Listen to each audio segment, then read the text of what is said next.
Civ 6 is probably my most anticipated game of the year, and it's crazy to me how the system requirements flew right under my nose.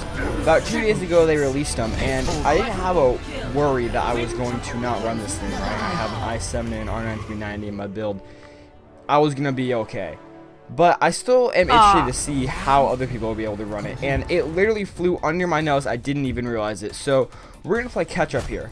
Today we're looking at the Civilization 6 system requirements.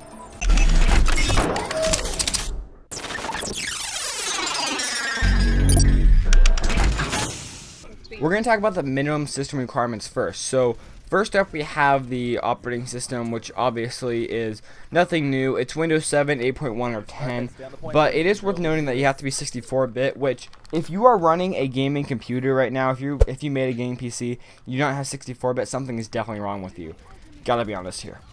Moving on to the CPU, we have an Intel Core i3 2.5 GHz CPU. I would appreciate if they specified which CPU, like the U3500 or whatever, but they don't, which really sucks. But I guess the 2.5 gigahertz is fine, at least, you know, as long as you have like above an i3 2.5 gigahertz, which isn't that hard to get. You should be okay. And on the AMD side, we have a Phenom 2 2.6 gigahertz, which is actually pretty comparable to an i3 2.5 gigahertz. And it's kind of interesting how they are able to get it running on both sides of the hardware for almost the same specs. So moving on to RAM and hard drive space, we have 4 gigabytes of RAM for the minimum system requirements, which isn't that big of a deal. That is 100. That's like below standard actually, and only 12 gigabytes of hard drive space, which is weird to me. I feel like there would be more. I feel like it'd be closer to 20 gigabytes, but maybe not. You know, maybe I'm just wrong. Maybe I just was not thinking straight. But 12 gigabytes of hard drive space would not be that hard. I can honestly put that on my SSD, and at this point I might, because I feel like I'm going to be playing this game a lot.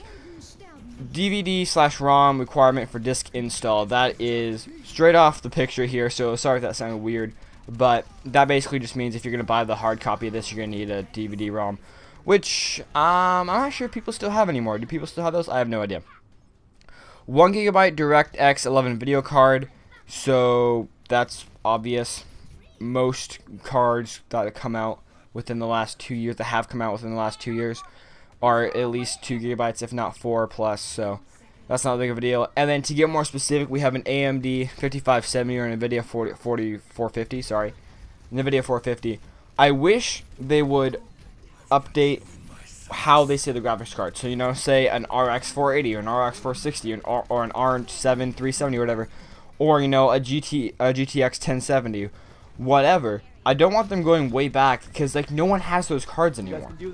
I don't understand why they do that. It really annoys me, and it's not just these guys who do it, but everyone does it, and it really annoys me how they do that.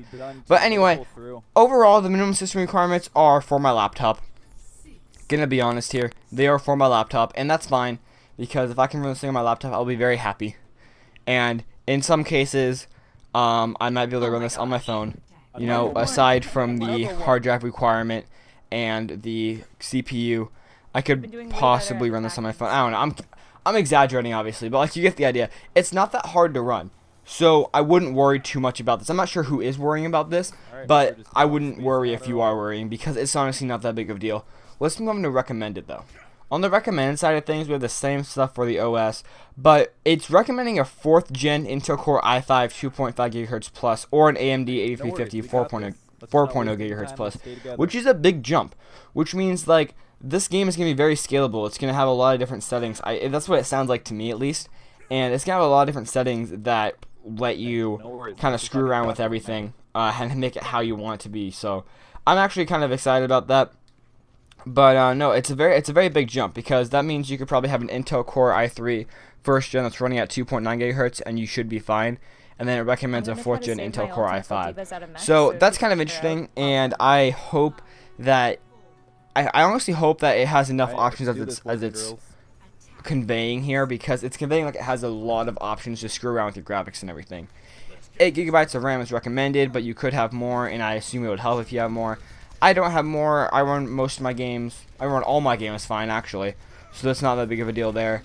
12 plus gigabytes of hard drive space for the DLC and everything, which is obviously, again, no surprise. Just because you're running it at a higher frame rate does not mean you need more hard drive space.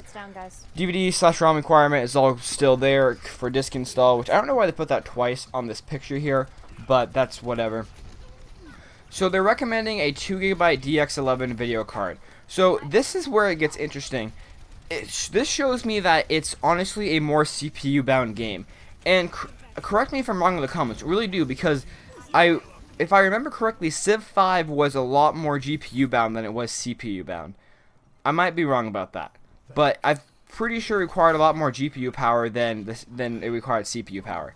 Maybe I'm wrong, but I thought that's how it went. So if I'm right, it kind of retracts and reverses because it's only wanting 2 gigabytes for recommended, which I don't have a problem with that, honestly. I don't know who would have a problem with that. Like I said earlier, if you have a computer built within the past 2 or 3 years, you have at least 2 gigabytes, if not more. And it's recommending an AMD 7970 or NVIDIA 770 plus. 770 and higher, I'm sorry. This means that any card before 2001 would not run this game. What I mean, I'm exaggerating. What I mean by this, though, is that this game is going to be able to run almost every system no matter what. And even like the really old systems. And that's honestly, that's what I thought it would happen. That's what I thought this game would recommend, because it's not that intense of a game, especially with the new graphic style. It's not that intense, and I don't think that you need a i7 6700K and a 1070 to watch the little figurines hit each other with spears. I don't know, but I think that I did not get surprised at this at all. I'm kind of like running out of words how to convey this, but I did not get surprised at all by these system requirements. The only thing that surprised me was the 4 gigabytes of RAM minimum. That really kind of set me off, because I honestly thought they would recommend 8 gigabytes of RAM both times. So anyway, besides that, I'm very excited for this game. The system requirements do not make me change my mind on this game at all. And actually, I'm going to go pre-order it right now, because I'm excited now that I know how this game's going to run on my computer. So with that, my name's been Z-Star. I hope you guys like this video. Hope you guys like the system requirements video that I kind of do just like off the cuff. And with that, I'll see you guys in the next video.